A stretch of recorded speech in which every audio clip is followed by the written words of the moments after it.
Recently উত্তরপ্রদেশের মিরাটে এমন একটা ঘটনা ঘটেছে যেটা শুনলে আপনি অবাক হয়ে যাবেন। তাহলে শুনুন ঘটনাটা। রাস্তার ধারে একটা বড় ড্রেন ছিল। এবার ড্রেনে প্রচুর পরিমাণে আবর্জনা জমা হয়ে ড্রেনটা কিন্তু প্রায় বন্দর মতোই হয়ে গেছিল। এবার ওই রাস্তা দিয়ে একটা মহিলা যাচ্ছিলেন। সেই মহিলার দাবি যে ওখানে একটা কিন্তু বাচ্চা ছেলে পড়ে যায়, বাচ্চা ছেলে ডুবে গেছে, তাকে খুঁজে পাওয়া যাচ্ছে না।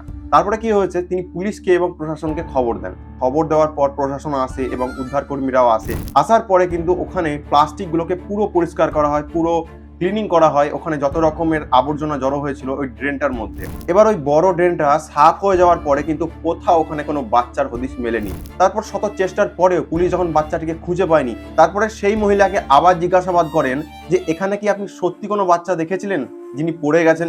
উনি বলেছেন যে না, আমি তো কোনো বাচ্চা দেখিনি, কিন্তু হ্যাঁ আমার সন্দেহ যেখানে হয়তো কোনো বাচ্চা পড়ে গেছে, কারণ একটা বাচ্চা বসে ছিল, পরে তাকে কিন্তু আর দেখা যায়নি।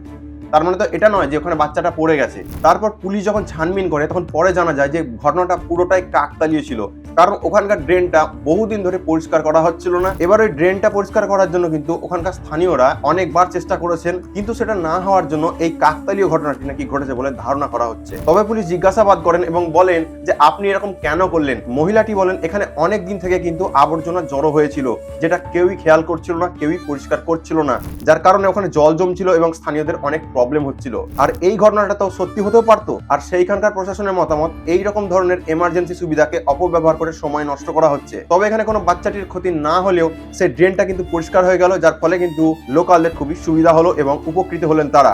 আপনার কি মতামত? মহিলাটি কি ঠিক কাজ করেছে? অবশ্যই কমেন্টে জানাবেন। আর বন্ধুরা, ভিডিওটিকে ভালো লাগলে প্লিজ শেয়ার করে দেবেন।